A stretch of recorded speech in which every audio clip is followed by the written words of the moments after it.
ট্রেকের দ্বিতীয় দিন আমি বলেছিলাম যে আমাদের গন্তব্য ছিল দোভান। তো আমরা চমরং থেকে নিচে নেমে আবার উপরে উঠলাম সিনুয়াতে, আপার সিনুয়াতে আমরা লাঞ্চ করলাম। আর সেদিন না শরীরটা আমার প্রচণ্ড খারাপ লাগছিল, মানে কিছুই খেতে পারলাম না।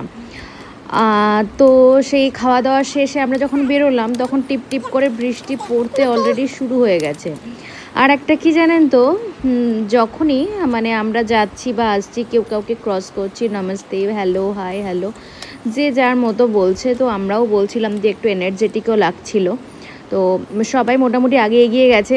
আমার পায়ে এত বাজে পরিমাণে ক্র্যাম্প আসছিল, যার জন্য আমাকে মানে আমি পিছিয়েই পড়েছিলাম। সামনে আমাদের টিএল যাচ্ছিল, উনি কিছু দূর যাচ্ছিল, আবার আমার জন্য ওয়েট করছিল। আর সামনে আরও 3জন ছিল, ওরা একটু এগিয়েই গেছিলো।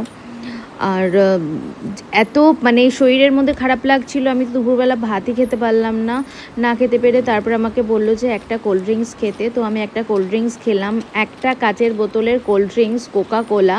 সেইটা আমি খেলাম 300 টাকা দিয়ে। 300 টাকা, মানে আমাদের এখানে বোধহয় 10 কি 12 টাকা দাম, সেখানে আমি ওটা খেলাম 300 টাকা দিয়ে। যাই হোক, খাওয়ার পরে শরীরটা সত্যি এত ঢেকুর মানে আসলো, মানে ভেতরে যা গ্যাস অ্যাসিডিটি যা ছিল অনেকটাই কমে গেল, বেশ একটু রিলিফ লাগছিল। তো সারাদিন এই বৃষ্টিতে ভেজা, মানে কি বলবো। আর রাস্তা তো দেখতে পাচ্ছ, কোনো রাস্তাই নেই, পাথর রাস্তার উপর, মাটির রাস্তার উপর বসানো।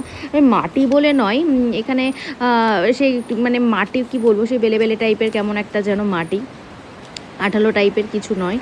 তো আর চারিদিকে জঙ্গল, মানে ঘন জঙ্গল। আর বিশ্বাস করো সারাটা দিন এরকম প্যাচ প্যাচ করে ভিজেছি, জুতো ভিজেছে, জামা ভিজেছে, ব্যাগে রেন কভার ছিল, আর রেনকোট ছিল বলে কিছু হয়নি, জুতোটা একদম ভিজে প্যাচ প্যাচে। কত ওয়াটারপ্রুফ মানে জুতো পরবো, মানে ঝমঝম করে বৃষ্টি আর জুতো প্যাচ প্যাচে ভিজে, মোজা ভিজে, কি অবস্থা মানে সে কল্পনা করার মতো না।